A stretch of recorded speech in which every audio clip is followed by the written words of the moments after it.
What is going on, football fans? Back at it with another New York Giants video. And in this video, I am going to back up my quarterback. The last week or so, well, not even the last week, since the game on Sunday, it's been 2 days, and I've seen video after video after video come out about how we should replace Eli Manning, how Eli Manning sucks, how he's the worst quarterback on the planet. Okay? And I respect Fisk Vegas, and I'm not going to bash him. You know, I said to myself, I'm going to go after this guy. I'm not going to go after this guy because I respect his channel. That guy puts in a ton of work, and I never want to go after anybody on YouTube. I don't. I respect what he does. I recommend everybody to go check out his channel and subscribe.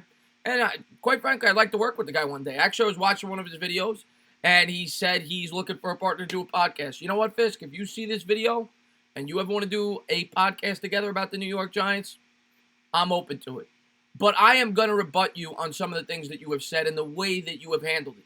And, you know, Bad Dog 2, for example. I mean, I talked to him about it on the show tonight that we do every week. All right? I didn't agree with some of the things he said, but you took it to another level. You have gone after this guy time and time and time again. And quite frankly, in my opinion, it's unjustified.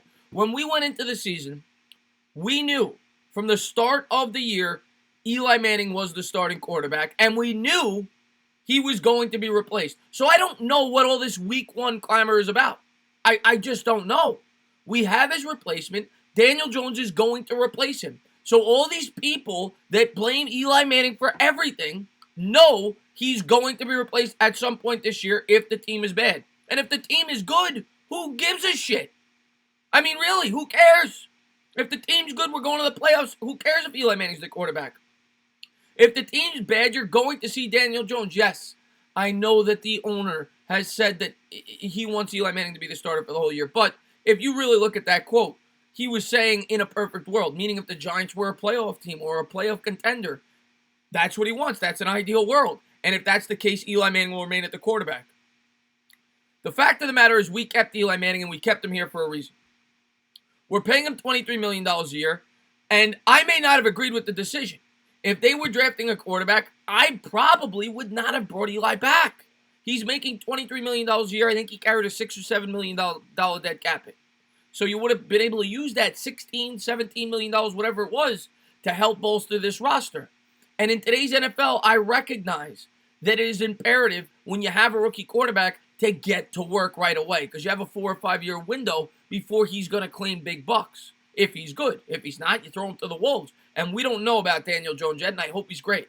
I'm not going to read too much into preseason. I'm not going to read too much into his checkdowns during the prevent defense. And let me also say this. If I go back in time, not that I regret my response, but I would have been calmer, right? I would have realized that Daniel Jones is the quarterback going forward. I was not happy on draft night. Everybody knows that by now. I'm not embarrassed because that was my true feelings on the draft night, my instant reaction.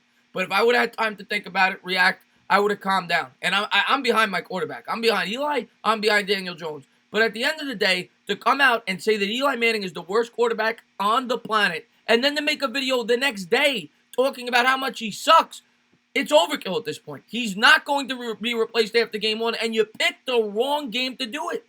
You did. You just did. He played good in that game. Now, was he great? No. I watched your video. Yes. Was some of it empty stats? Absolutely. But at the end of the day, you talked about how all these quarterbacks were coming back to get their teams back in games. And it's fair to say the Giants' defense was the reason we lost that game. And can you please take into account the opponent that we were going up against? We were going up against the Dallas Cowboys. Do you know how many games the Dallas Cowboys lost last year in which they were leading at halftime? 0. They were 9-0 in games in which they led at halftime. So if you're going to say those things, put it in context. We were going up against the Cowboys, one of the hardest teams to come back against, a team that is very good at holding leads and a great defense. They only gave up 300 passing yards to an opposing quarterback twice all of last season, one of which was to Eli Manning. And Eli Manning did it again. So in their last 17 regular season games, they've given up 300 yards passing 3 times, twice of which was to Eli Manning. Eli Manning, to me, on Sunday displayed that he still could make the throws when necessary. Yes, were there checkdowns? Yes. Was I frustrated on the 3rd and 14? Yes. But he also made a beautiful throw down the sideline to Latimer for 35 yards. He escaped the blitz, hit another bomb down the sideline for 35 yards. He hit Ingram. The problem was the defense and the play calling. You picked the wrong game to bash Eli Manning. When Eli Manning deserves to be bashed, I'll bash him. But he does not deserve to be bashed. And I am sick and tired of people piling on Eli Manning. And I knew it was going to happen because all these people that like to blame the quarterback for everything, it's going to be multiplied this year because you finally got your replacement. You got Daniel Jones. And for years, people have been clamoring that Eli's the problem. And is he part of the problem? Absolutely. Is he the full problem? Absolutely not. You've got a horrible offensive line. They've ranked 25th or worse every year for like the last 6 years by PFF. They can't block to save their lives. Our defense has been abysmal. Eli Manning is part of the problem. Absolutely. And to your point about 2011 Eli Manning, you're absolutely right. 2011 Eli Manning would not have this many losing seasons. That was one of the best years I've ever seen a quarterback ever have. He put that team on his back.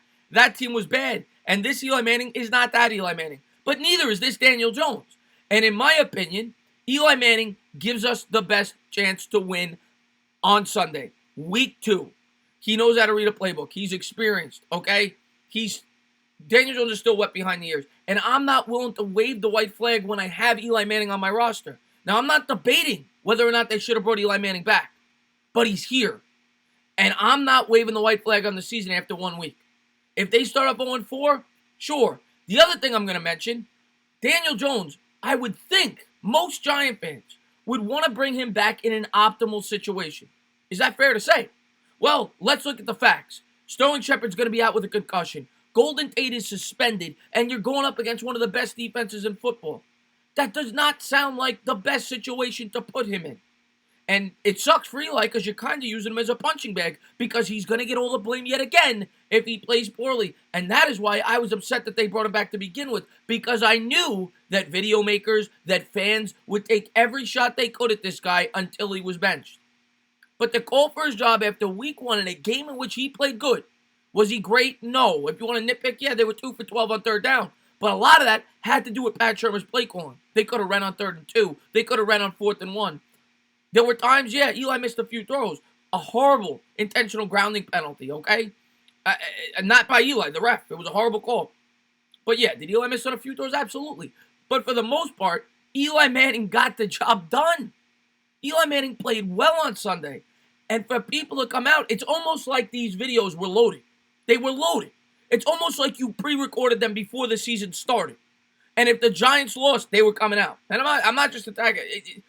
It's not fair. It's not fair to Eli. This guy has been a class act, and you know the situation this year. You know he's going to be replaced. They drafted Daniel Jones 6th overall. You have the replacement. You don't got to throw him in the mud on the way, during the process. We know Eli's going to be replaced. If the Giants are 2-4, 1-5, he's going to be replaced. Let it happen. Don't throw this man in the mud. He's been thrown in the mud his whole career. Not just by Giant fans, by everybody in the league. People have been picking on this guy since he was drafted, making fun of his face with the memes, Peyton's brother. We get it, okay? This guy's done nothing but great things for the city. He's one of the most charitable athletes in the history of sports. He's never thrown one teammate under the bus. He's never thrown one coach under the bus. He's never thrown one fan under the bus. He's never complained about being here, even though he's been New York's punching bag for 16 years.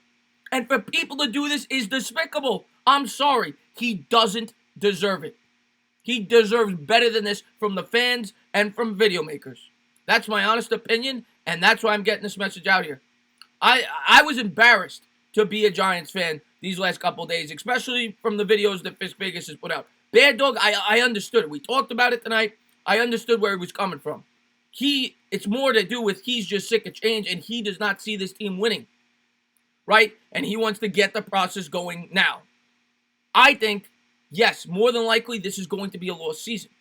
But I'm not willing to wave the white flag after week 1, okay? Eli Manning deserves better than that. New York Giants fans deserve better than that. We deserve an opportunity to compete this year. And whether people like it or not, Daniel Jones, as good as he looked in preseason, doesn't know the playbook like Eli does. Doesn't know defenses like Eli does. It's going to be like our defense. Yes, everybody's excited for Dexter Lawrence. Everybody's excited for DeAndre Baker. Look how they looked week 1. And that's not a knock on them. They've never played in a real NFL game, and neither has Daniel Jones. And if you expect Daniel Jones to go out there and to perform better than Eli Manning, a guy who's been in the league for 16 years, you're out of your mind. It's just facts. And Eli's in there because he gives us the best chance to win this Sunday. And if they lose this week, I know more pressure is going to mount.